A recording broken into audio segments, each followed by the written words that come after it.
ദൈവമേ ഇത്തവണയിൽ എന്നെ രക്ഷപ്പെടുത്തി എടുക്കണേ. ഇന്നലെ നീ സിനിമയ്ക്ക് പോയിണ്ടായിരുന്നു, നല്ല സിനിമയായിരുന്നല്ലോ. ഞാൻ സിനിമയ്ക്കൊന്നും പോയില്ല, എന്റെ എവിടെ കാച്ച് നീയല്ലേ പോണെന്നും പറഞ്ഞു പോയത്.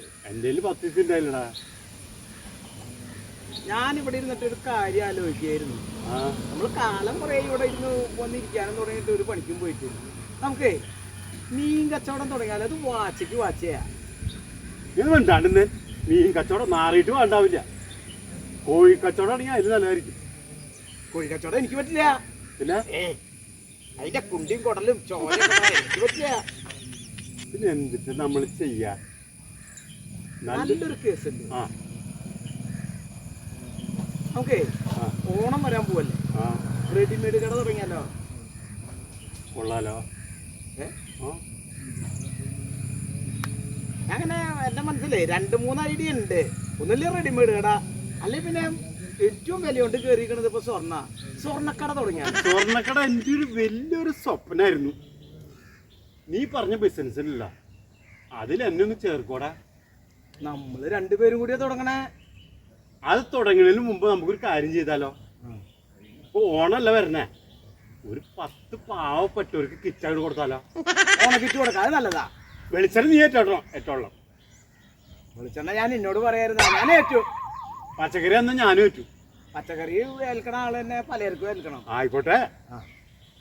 അപ്പൊ നാളെ തന്നെ അങ്ങോട്ട് തുടങ്ങിയാലോ? ഒരു കുറച്ച് കവറുകൾ മേടിച്ചിട്ടേ അതില് സാധനങ്ങളൊക്കെ നിറച്ച് നാളെ തന്നെ അങ്ങോട്ട് അതിന്റെ പരിപാടി തുടങ്ങിയാലോ? അതിന് പൈസ ഒന്നും ഇല്ല.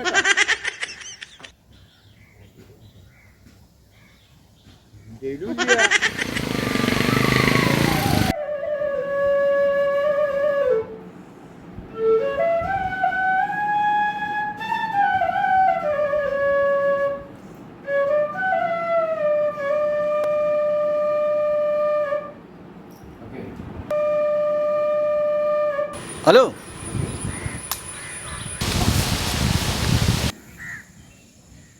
ചേട്ടന്മാരെ, എനിക്കൊരു നേർച്ചയുണ്ട്.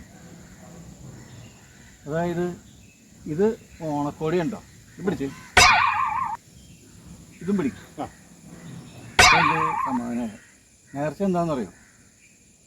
എൻ്റെ ജാതകത്തിലുണ്ട് ഒരു പണിക്ക് പോകാണ്ട് ഇതേമാതിരി ആൽത്തറയുടെ കടയ്ക്ക് വന്നിരുന്നുണ്ട്. പരിദോഷം എന്നൊക്കെ പറഞ്ഞു ഈ നീളത്തിൽ അടിക്കുന്ന 2 ആൾക്കാരുണ്ട് ഇവിടെ, മനസ്സിലായി? അപ്പോൾ അവർക്ക് കൊടുക്കാൻ വേണ്ടിയിട്ട് ഞാൻ നേർന്നതാണ്. ഇപ്പം എനിക്ക് എൻ്റെ മനസ്സിനൊക്കെ ഒരു ഭയങ്കര ഒരു സന്തോഷം.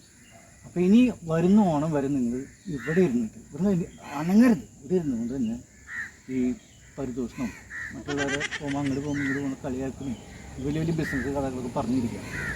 പിന്നെ ഒരു കാര്യം പ്രത്യേകം ശ്രദ്ധിക്കണം. എന്താ പറയുക, ഞാൻ തന്ന ഈ ഡ്രസ്സ് ഉണ്ടല്ലോ, അതെടുത്ത് ഇതിലേക്ക് വരച്ച് വളരെ ഹാപ്പി ആയിട്ട് കൊണ്ട് അവിടെ ഇരിക്കാൻ.